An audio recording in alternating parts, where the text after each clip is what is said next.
Greetings, subscribers, haters, trolls, and tropers. I'm Mario Potter, and welcome back to Let's Play EG. In this part, we're continuing on to Sector 7, after completing Sector 6 and meeting up with Dan again. The armory is up ahead. The Komato sent a lift up there leading straight to their ship. We need to destroy the Phantom Hammer to buy some time. But first things first, there's heavy Komato forces just ahead. And we need to find our ways around them. But fortunately we can do that, and Dan hears strange noises around the control room, which doesn't bode well, but tells us not to worry. But we do need to worry. But there's not much we can do about it, though. Also, things are going to get very dangerous from here on out. We need to upgrade our health as much as possible. But we've already done that. Some, considering our health is like at on level 7, so that's pretty good. There's a couple stations here, a couple armor I don't need. I don't think I'll use this point just yet. No, Komato logbook? Okay, this is weird. Komato assassin. No subject. I would expect the soldier to be more violent. You've got some useful abilities, and I think you benefit from a little help as well. Keep walking your path and we'll meet up later on. Look for a teleporter in Sector 9. Anasaxi. Or Anasaki. However you pronounce your name. Alright, that's interesting. Someone's offering to help us. And given our track record with both Taze and Komato, that's actually pretty darn rare. Let's see if we can break through this door. No wait, the strength's probably too strong. Yep. I'm just getting my butt owned by these Komato troopers right here, because they've got their super cool laser guns, and I've got my pacifist skills, and fortunately they just blew this door open and gave me my nanometer right here. That was so nice of them. But that can actually miss if I was like, because I was climbing up on top of that right there. There's some more stuff down here, which I'm going to want to get to, and a couple more logbooks, and these guys, which I want to be idiots and blow themselves up, because that's always fun. No matter how many times they keep trying to shoot me, it doesn't work because I am invincible. Not anymore, anyway, sadly, but gosh. Eep, jump, dodge, dodge roll. All the doors, there's a lot of strength doors which you can't open unless you upgrade strength quite a bit. And I don't usually upgrade strength, so I'm sort of caught out on a lot of stuff behind those doors. Mostly this optional stuff, not like huge portions of levels. Ain't afraid of the beasts from a Taze soldier. So there's beasts around. Don't know exactly what they're talking about. Well, I do, but haven't run into one yet. At least this playthrough anyway. Well, whatever. I hope I can deal with them. And I never logbook, never Komato one. A rogue assassin. Assassin Anasaxi has turned against some of our leaders.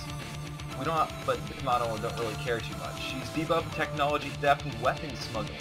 Let Asha take care of her.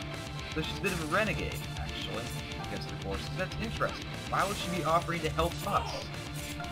Well, I guess we'll find out once we get to Sector 9, and you can blow up this section right here to avoid that Komato force down there from coming in and butchering those Taze. It's a small gesture, but I like it.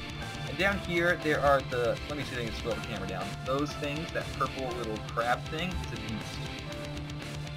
The sad part is those guys used to be ordinary Komato, according to the creator. No, I'm not making this up. They got mutated or something.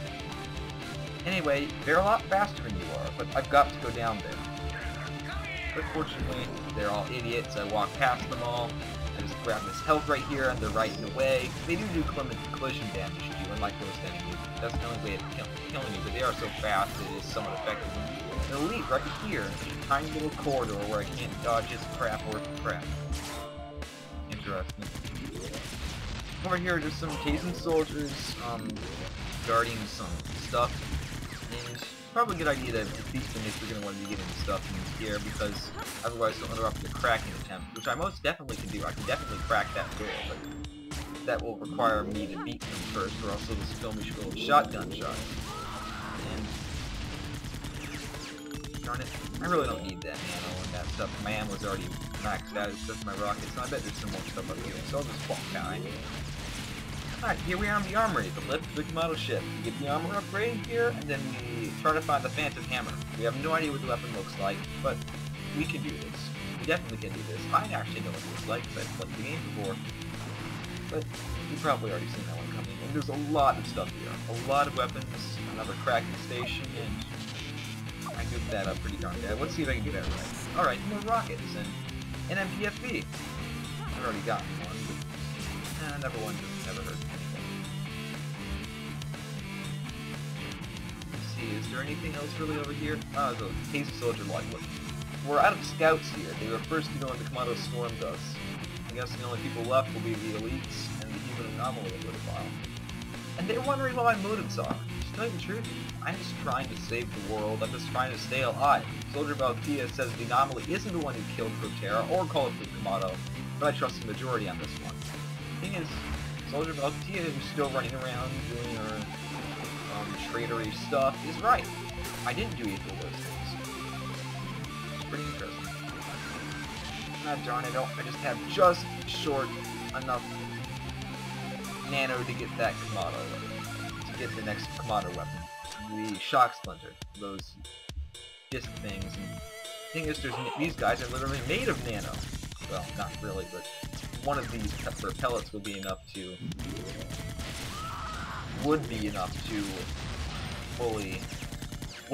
level me up so I can get the weapon. Just one of them. But I can't kill them outright. I've got to reflect with their rockets back. That takes actually fairly good timing to reflect an attack. I can't crack that door, or it'll just break down my armor, and I'll actually take damage and be like that, and I won't be able to crack the door in time. Or I could do it like that, like a boss, level up and not actually have to kill anyone. And reflect it back even when I don't need to. So, playing this game on a pacifist run makes the game quite a bit more challenging, actually. It's enjoyable, so it adds a little convention, and... Oh wait, I probably should read this first. It's a never advertisement from Kiwi. Whoa, check out my cool guy's new gear! Is it what makes them so hip and awesome? Is that new polished metal boots? Is daring pink green clothing? No, it's a brand new heavy-duty plasma cannon! Yes, it's mother of all commercial nano weapons. These tastes like snacks and makes the most powerful and popular guy in the neighborhood. Nothing escapes his sleek, beautiful beam of mass destruction and summit turning mayhem. Nothing proves your style and awesome this war when possessing a weapon so powerful only annihilators are issued as standard equipment. Witness the visual poetry of a bolt of pure plasma kinetic shockwaves powering through uncountable number of tasing. The beautiful pink rude haste of the only weapons ever owned that kills whatever you point at within 0.35 pulse cycles, estimated by experiments of various cute animals. The hip, the awesome. Order your plasma cannon now for the low price of only 18,500 units. You know, you can't live without it, baby. Kiwi cannot be held responsible for personal injury, technical problems, and you're not actually becoming the most popular guy in your own neighborhood. I have one of those now. Well, wait, no, not yet. I can crack one, though. Komato Trooper. It's one of the crackers laughing his head off. Kiwi's commercials are hilarious. That much money for a plasma cannon? Who are they trying to fool? It's just a plasma, or a pulse cannon. My shock splinter makes a plasma cannon. It's not easy to do, but it's so much cheaper. A legally cracked plasma cannon is nearly 32 times cheaper. Not for healing the off-codes for the crack here. Remember, kids, legal plasma cannons are criminal on par with treason. But Kiwi seems intent on pushing this around with their authority just because they got picked up as a pilot as the official military manufacturer. I, for one, not paying their prices. Power to the troopers! And now, if you could actually see me at the face cam, you'd see I am doing the Fist of Solidarity right now. Freddie Mercury style. Suck the electric. Alright, let's see if I can crack these two things together. Alright, a plasma cannon. I'm probably going to be cracking quite a few weapons here because I've got an opportunity and I've got plenty of cracking. A plasma cannon. Use shock splinter ammunition. If I was instantly hit plasma bolts, it takes 2 shock splinter cells and causes a splinter explosion when it hits a solid wall. Alright. Let's see if there's anything else I can crack. 3 and 4. The nuke! Oh, this is going to come in handy later on. Because it's a nuke. Darn. It's actually a fairly long cracking sequence, and it's pretty easy to mess these longer ones up, but I don't know, you get the hang of it. The nuke. It deals immediate damage to everyone in the area. It takes 3 MPFD cells, though. It knocks you flying, but doesn't hurt you.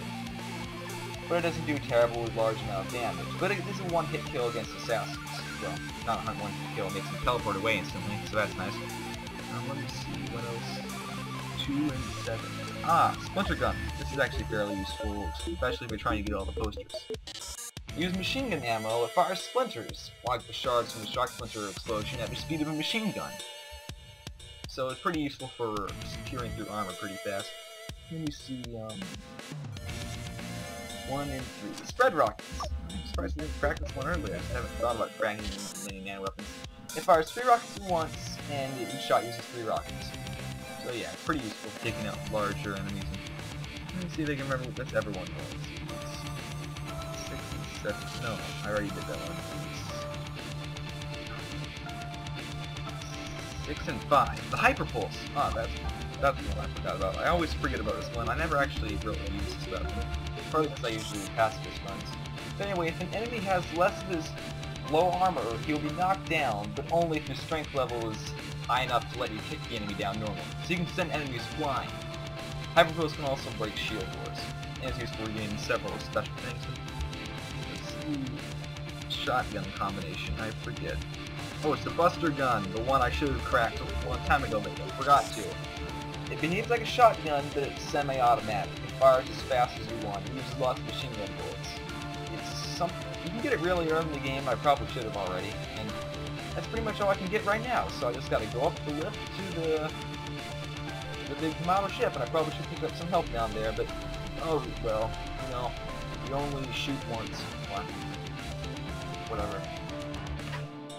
Here's another logbook. Sierra Taco Incident, Part 3. The suspicions regarding the mysterious death of the entire platoon. The Annihilator thinks this platoon had an attempt to raise internal kill count, killed everyone on Sierra Taco, and then died from being blown up.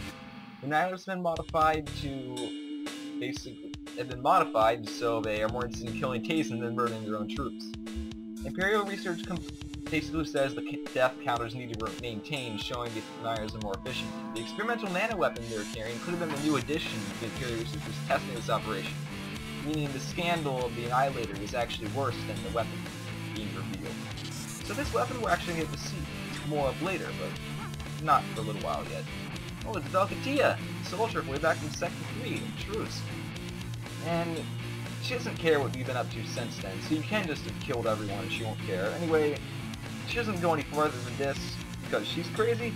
Basically, if you need some health and ammo, she will give you some right here, as long as you have a little bit of ammo. And you can just come back later, but she actually has a pretty funny line to try to talk to her if you're at full health and armor. Come on, you're full of health and got plenty of ammo. Don't poke me like that if you ain't gonna trade. Hey, I told you I'm keeping the rest of this stuff unless you're low on either health or ammo. Do you mind? I'm not the type who likes to be touched, you got me? Seriously, cut it out. Yuki Seberi's for the same thing. You know why I broke up with him Star Turn? Like, oh yeah, Yuki Seberi. He's in Sector 6. That's why we didn't go to. It's because he was annoying as then tried on, way too pushy. Didn't know when to quit. Thought it was fine to poke someone's shoulder until they exploded. That's why. La la, I'm ignoring you. But the War Machine's gonna cheer you up. They know it's wrong, so they turn on us. Welcome to Sierra Taco. Oh yeah, this is actually a song. Or something. Alright, I give up. Hero Core. There, you happy now? Something Yuko is planning. Thought she'd be interested. By the way, if you ever play that game, there are 3 difficulty levels. The first 2 have 190 rooms and 11 bosses, the third difficulty has 51 rooms and a secret boss. The Hero Core is actually a game in development when the time Egypt came out. You can download it now. I've heard it's good, haven't actually played it. And then she just repeats her cycle. But pretty much every enemy you can talk to, if you keep talking to them, you can get a lot of very funny or very interesting ones. So that's cool. You can... I'm gonna hack this splinter turret, because I could just kick it off and it wound up blowing up a piece down there, and that counts for your kill count, and yeah, so I'm just gonna disable it 100%. And there's also a shock splinter turret, which just got blown up by one of its own forces. If you're doing a pacifist run, there's a terminal over there to the right you need to open, but you can just jump up here into the air vent section and climb right over it. So it's no big deal. There's a couple little jumps which I somehow am doing terribly at. Yeah, midair, you can actually have midair control in this game despite everything being somewhat realistic as far as physics goes. Because it's a platforming game, you really need it, and I am terrible somehow at making basic jumps. I don't know, honestly.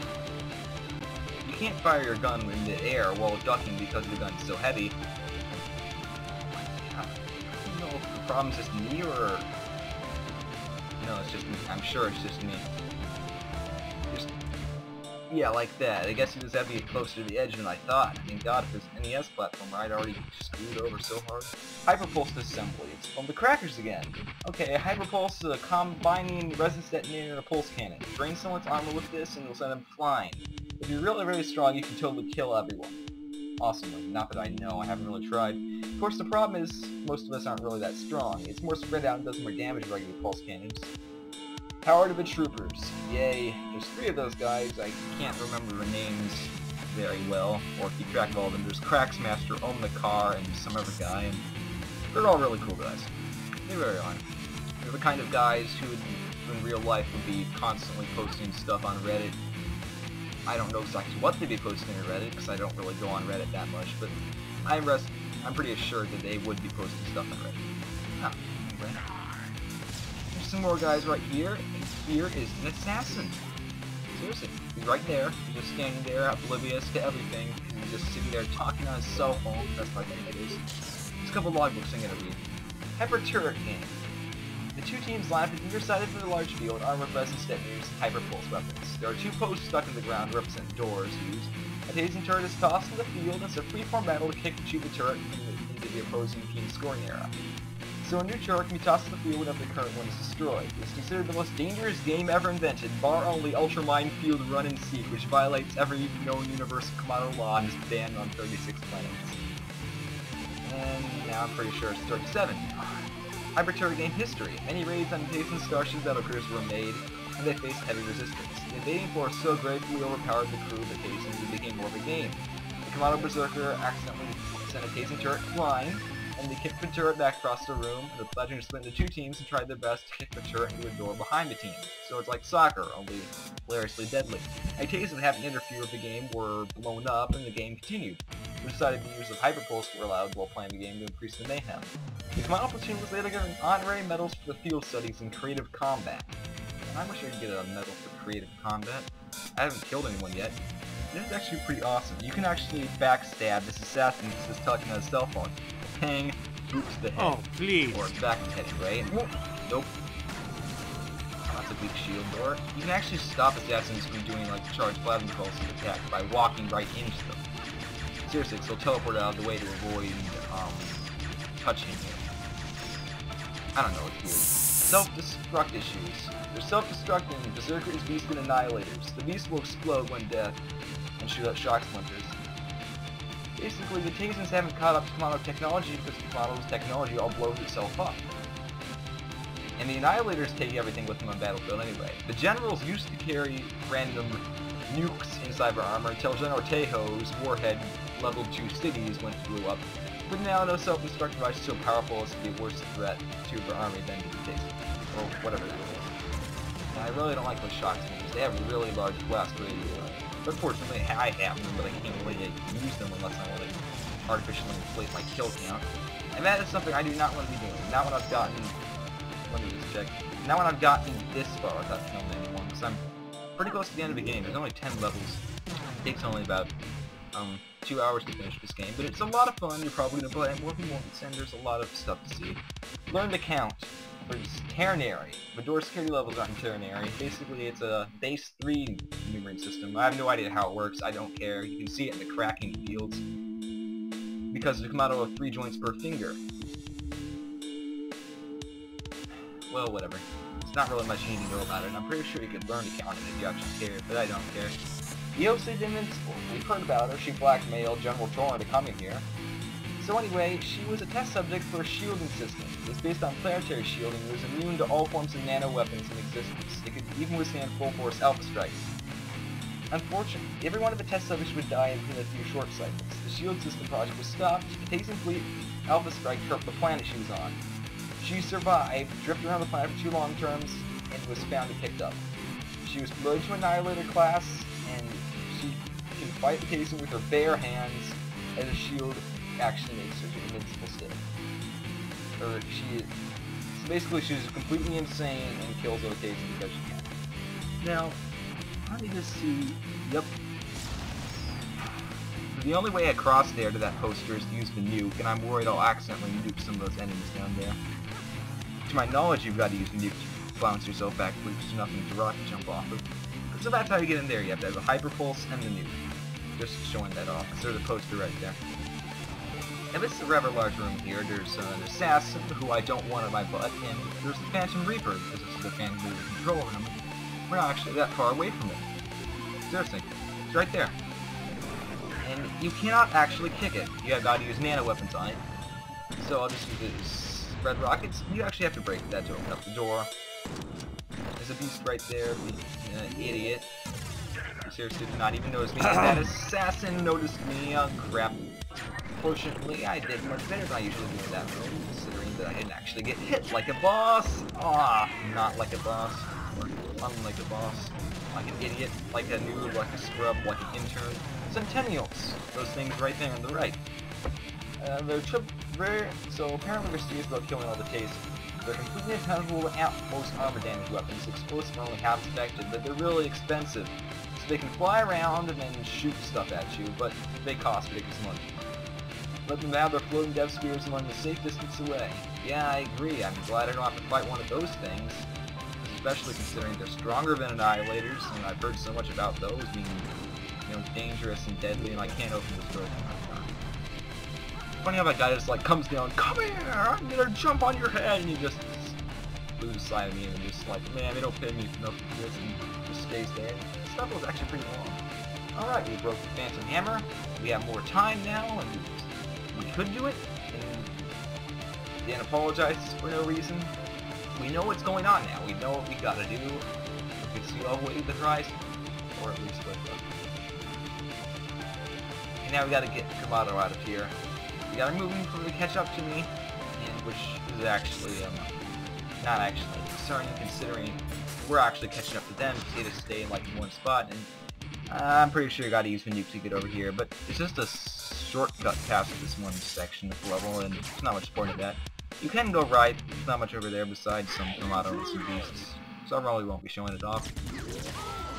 Actually, up here is something pretty interesting. See this wall right here? It's cracked, see? You can blow it up with a rocket if you've beaten the game already. And in here, there's a secret little area with question marks in this title. Pretty weird, huh? Well, just walk to the right for a while, in complete darkness, and you will find the Cracker's hideout. This place has secrets galore, and spoilers galore. And if you don't want to get spoiled, I recommend just skipping ahead to where, to the point in the video where the annotation says so, alright? I'll give you 5 seconds, okay? Oh wait. Still here? Good. I hope you like spoilers! Various garbage. I'm gonna be scrolling through this really fast, so pause if you actually care.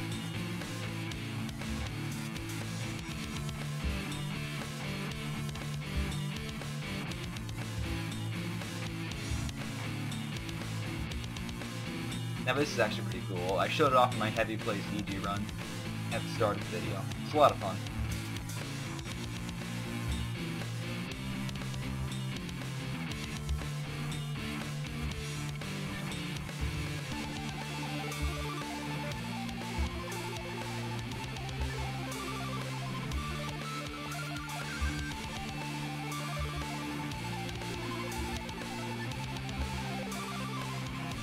Now this is just awesome. He goes to Sector Z just because he feels like it, pokes everything there to see what happens, and escapes alive. And if you know what what Sector Z is, that is actually pretty awesome.